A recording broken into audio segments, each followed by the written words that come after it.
Now, ladies and gentlemen, you better hang on tight for this next part, because I know from experience that the ground ahead gets pretty rough in places. Some of you are going to be shocked, and the rest probably scared right out of your wits, because I'm going to propose my own grand design. I call it the Grand Design for Victory, and it's not for the faint-hearted.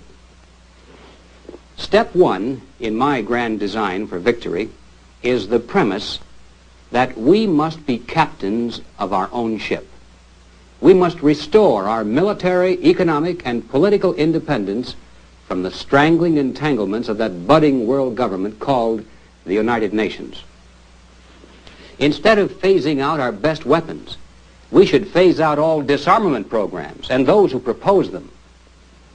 As we should have learned at Pearl Harbor, disarmed and militarily unprepared nations are far more apt to become involved in war than those fully prepared to strike back. The best way to preserve the peace is to be prepared for war. And the best way to end the arms race is to move so far out in front that it ceases even to be a race.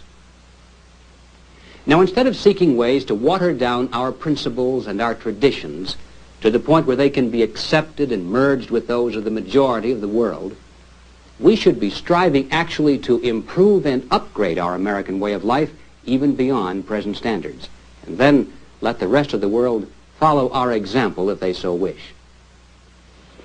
With regard to world communism, we must face up to the reality that whether we admit it or not, and whether we like it or not, we are now engaged in World War III, a total war in which the stakes are nothing less than our lives and our freedoms.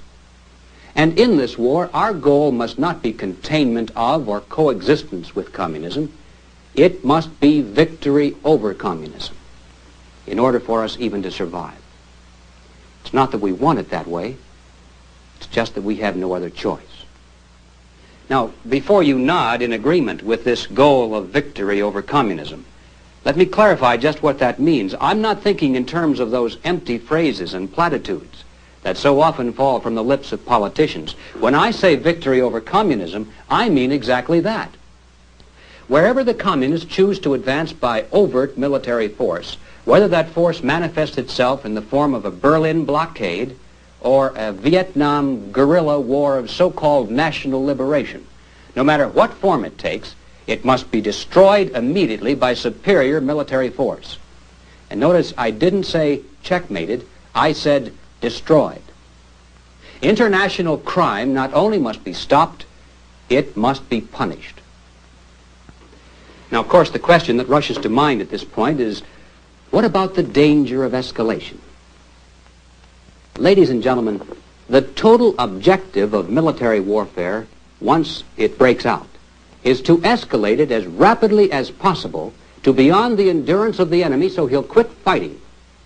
Without escalation, the slaughter continues on and on with no end in sight, and in fact no goal worthy of the sacrifice. Come to the table, we say to the communist thugs. We mean you no harm. All we ask is that you stop killing people for a while, long enough for us to hold a conference to see if we can't negotiate something to you that you want.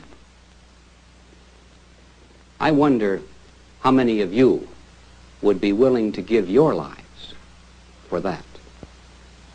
And yet, that is the goal for which we've asked over 1 million Americans in uniform to be willing to die, if necessary. And I don't think it's worth a single drop of American blood.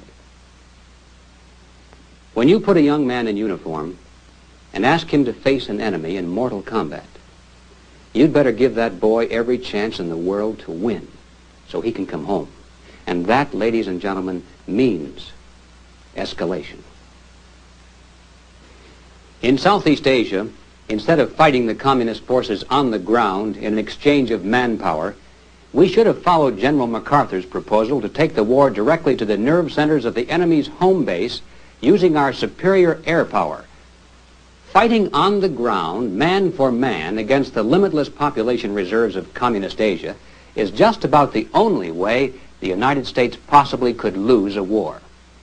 Destroy from the air the sources of supplies and leadership. Then the guerrilla fighting on the ground would soon wither to no more than a local police problem. When the enemy suddenly realizes that the cards are no longer stacked in his favor, that he no longer has privileged sanctuaries, and that he might even stand to lose something for starting a war, he'll come to that peace table so fast it'll make your head swim.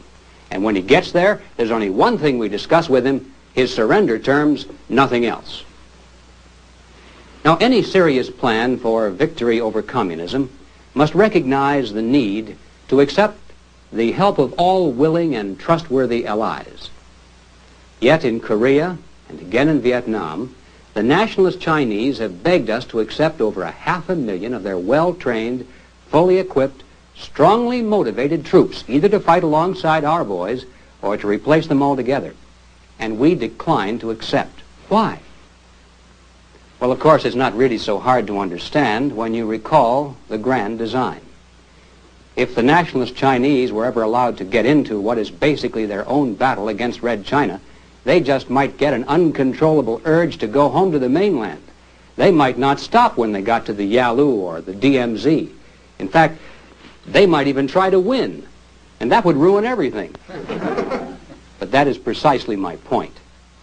Instead of cowering and trembling in fear at the dreaded possibility of Red China coming into a war, we should hope and pray that the anti-communist Chinese and Koreans and Vietnamese would drag Red China into a war, screaming and kicking, and then by triggering internal revolts, liberate her people from the yoke of communist slavery once and for all.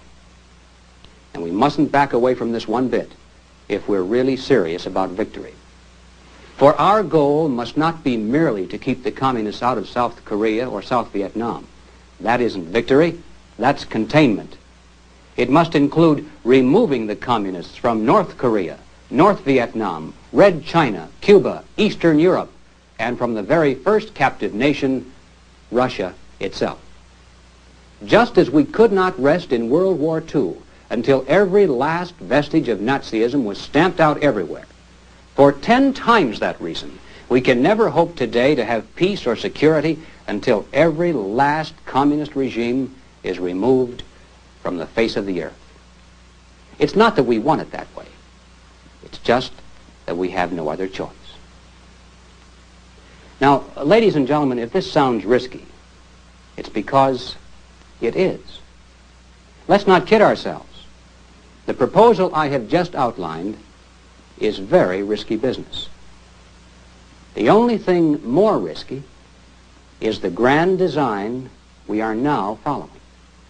For if we continue on that course, we have no odds at all for our survival. Now, this doesn't mean that we have to invade all these countries with soldiers. And it certainly doesn't mean that we should go around dropping the bomb on everybody.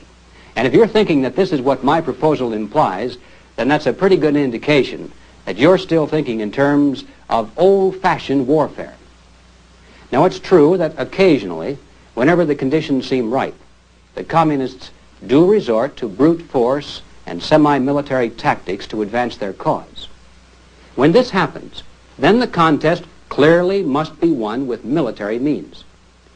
But because of the very nature of communist strategy, these hotspots never have and never will be more than diversionary tactics to implement the larger strategy in the total war, which is predominantly non-military. Just as we are losing this war through non-military means, if we ever hope to win it, we'll have to do so through exactly those same non-military means. Let me give you a few quick examples of how this can be achieved. First of all, and the most obvious of all, we must stop all trade and aid to communist regimes. Let these so-called socialist paradises try to exist on their own unproductive and bureaucracy-bound systems for a change, without being able to run to Uncle Sugar every time they're in trouble and see how long they'd last. I don't think they'd last 2 years. Secondly, I propose that we recognize all communist regimes. Recognize them, that is, for what they are, our mortal enemies. And if we do that, then we withdraw diplomatic recognition from them, no longer invite their leaders to dine in the White House,